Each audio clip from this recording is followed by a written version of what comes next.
Cry of Katipunan, Balintawak, Cry of Rebellion, marked the beginning of the Philippine Revolution in 1896, which ultimately leads to the Philippines' independence in 1898. The event was defined as the turning point when the Filipinos finally refused Spanish colonial dominion over the Philippine island. With tears in their eyes, the people as one pulled their cedula and tore them into pieces. The cry of Balintawak spearheaded the beginning of the Philippines Revolution against the Spanish Empire. Around Agosto 1896, the Katipunan lead Andres Bonifacio rose up in a revolt somewhere in an area referred to as Caloocan, which is the present-day Quezon City. The term cry was originally referred to the first clash between the Guardian Civil and the Katipuneros. On the other hand, this also refers to the tearing up of their community tax certificate, also known as cedulas. Personales, in defiance of their alliance to the Spain, was literally accompanied by patriotic shouts. The patriotic shouts for Viva la Independencia Filipina, or Long Live the Philippines Independence, was to express the goal of their secret society. For nearly a century, the cry of Balintawak, a major turning point in the Philippines' history, has been the subject of controversy. Soledad Bromeo Boheler, 1999, helps resolve this controversy by analyzing the eyewitnesses' accounts and contemporary documents heretofore unquoted, misquoted, mispresented in her construction of what transpired in Balintawak when the Katipuneros led by Andres Bonifacio assembled in Pook Kangkong in August 1896. She demonstrated that the cry of Pugadlawin was a hoax. Soledad Bromeo Boheler is the granddaughter of Guillermo Masangkay, a Katipunero who worked closely with Andres Bonifacio for the earliest days as a Katipunan and participated in the event in Balintawak in August 1896. Dr. Pio Valenzuela. This controversial version of the cry of the Pugadlawin has been authorized by no other than Dr. Pio Valenzuela, who happened to be the eyewitness himself of the event. In his first version, he told that the prime staging point of the cry was in Balintawak on Wednesday of August 26, 1896. He held this account when the happening or events are still vivid in his memory. On the other hand, later in his life and with fading memory, he wrote his memoirs of the revolution without consulting the writing documents of the Philippine Revolution and claimed that the cry took place at Pugadlawin on August 23, 1896. The first place of refuge of Andres Bonifacio, Emilio Hansito, Procopio Bonifacio, Teodoro Platas, Aguido del Rosario, and myself was Balintawak, the first 5 arriving there on August 19 and August 20, 1896. The first place were some 500 meters of the Katipunan meet on August 22, 1896 was the house and yard of Apolonio Samson at Kangkong. It was at Pugadlawin, in the house, storehouse, and yard of Juan Ramos, son of Mecora Aquino, where over 100 members of the Katipunan met and carried out considerable debate and discussion on August 23, 1896. The discussion was on whether or not the revolution against the Spanish government should be started on August 29, 1896, Only one man protested and fought against Warm Tudora Plata, beside the person named above. Among those present at this meeting were Enrique Cipriano, Alfonso Pacheco, Tomas Romigio, Sinforoso, San Pedro, and others. After the tumultuous meeting, many of those present tore their cedula certificates and shouted, "Long live the Philippines! Long live the Philippines!" Santiago Alvarez account. This version of the cry was written by Santiago Alvarez, a well-known Katipunero from Cavite and the son of Mariano Alvarez.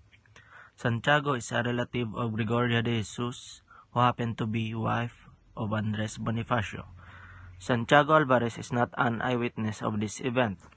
As a result, this version of him is not given equal value as compared with the other versions, for authors or other accounts are actually part of this historic event, although that Alvarez was in Cavite that time. As early as 10 o'clock in the morning, at the barn of Cabezang Melchora, at a place called Sampalucan, a barrio of Bahay Toro, Katipuneros met together. About 500 of these arrived ready and eager to join Supremo Andres Bonifacio and his men. Monday, August 24, 1896, there were about 1,000 Katipuneros. The Supremo decided to hold a meeting inside the big barn. Under his leadership, the meeting began at 10 o'clock in the morning. It was 12 o'clock noon when the meeting adjourned amidst loud cries of "Long live the son of the country!" Gregoria de Jesus account. This version was written by no other than De la Cambini of Katipunan and wife of Andres Bonifacio, Gregoria de Jesus. She has been a participant in this event and became the keeper of the secret documents of Katipunan. After the revolution in August 1896, she lived with her parents and in Caloocan, then fled to Manila when she was told that Spanish authorities wanted to arrest her. Eventually, she joined her husband in the mountains and shared adversities with him. In her account, the first cry happened near Caloocan on August 25, 1896. The activities of Katipunan had reached nearly all corners of the Philippines archipelago.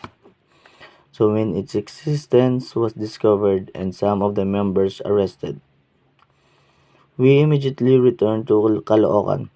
However, as we were closely watched by the agents, other Katipuneros left the town after some days. It was then that this uprising began. When the first cry of freedom on August 25, 1896. Meanwhile, I was with my parents. Through my friends, I learned that the Spanish were coming to arrest me. Immediately, I fled down at 11 o'clock at night, secretly going through rice field to La Lorna, with the intention of returning to Manila. I was treated like an apparition, for sad to say, in every house where I tried to get a little rest, I was driven away as people therein were frightened for their own lives. Later I found out that the occupants of the house which I had visited were seized and severely punished, and some were even excited. One of them was whom I had visited on that night to kiss his hand, and he died in exile. Lieutenant Oligario Diaz account. A Spanish commander of the Guardia Civil, veterana of Manila, who invested the discovery of the Katipunan, also included in his official report findings on the site and date of the first rally of the revolution. According to his report, the first cry occurred at Balintawak on August 25, 1896. Bonifacio and his followers hurriedly fled to the nearby town of Caloocan on the 23rd of August 1896. Bonifacio moved to the barrio of Balintawak, followed by 200 men from Caloocan. On the 24th, they were attacked by the Guardia Civil in the outskirts of the said town, and they retreated to their hiding place. The Supreme Council called for a big meeting on August 25 in the barrio, Balintawak. More than 5,000 members attend. The meeting began with a discussion of what course should be taken in the face of the new situation and in view of the arrests that were being made. Bonifacio strongly opposed to such a course. He was taking up arms at once. Put a vote. Bonifacio's proposal was approved by overwhelming majority. See how strong an influence he wields. Orders were immediately sent out to Manila, Cavite, Nueva Ecija, and other provinces for the Katipuneros to strike at dawn on Sunday, August 30, 1896. Guillermo Masangkay account. The historical rally of the Philippines Revolution occurred at the rustic barrio of Balintawak on August 26, 1896.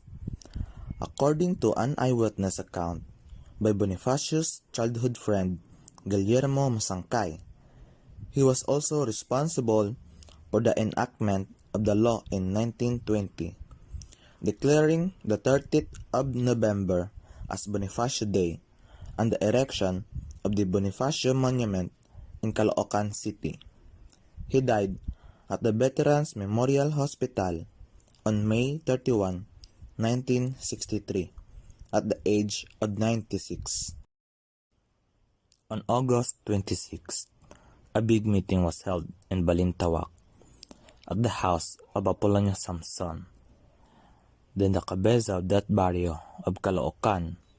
Among those who attended, I remember, were Bonifacio, Emilio Jacinto, Aguido del Rosario, Tomas Remigio, Brexio Pantas, Teodoro Plata, Payo Valenzuela, Enrique Pacheco, and Francisco Carrion.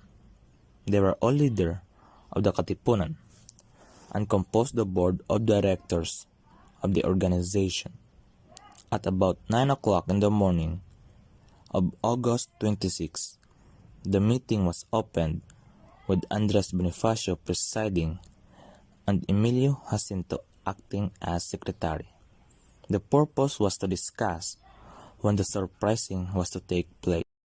He told the people that the leaders were arguing against starting the revolution early and appealed to them in a fiery speech in which he said, "You remember the fate of our countrymen who were shot in Bagumbayan. Should we return now to the towns, the Spaniards will only shoot us. Our organization has been discovered, and we are all marked men. If we don't start the uprising, the Spaniards will get us anyway. What then do you say?" Bonifacio then asked the people to give pledge that they were to revolt. He told them that the sign of slavery of the Filipinos was the cedule tax charge to an ex-citizen. If it's true that you are ready to revolt, Bonifacio said, I want to see you destroy your cedulas. It will be the sign that all of us have declared our severance from Spaniards. With tears in their eyes, the people as one man pulled out their cedulas and tore them to pieces. It was the beginning of the formal declaration of the separation from Spanish rule. Evidences. They are eyewitnesses during the events of the cry of rebellion. Much less credence should be given to all accounts coming from Pio Valenzuela. The term Pugadlawin was never officially recognized as place name on any Philippine map before Second World War, 1939 to 1953. Pugadlawin appeared in historiography only in 1928, or some 32 years after the events took place. The revolution was always traditionally held to have occurred in the area of Balintawak. Masangkay's final statement has more weight as it is corroborated by many eyewitnesses who were photographed in 1917 when earliest 23rd August marker was installed. Valenzuela date on August 23 in his memoirs conflict with 1928 and 1930 photographs of the surveys with several Katipunan officers.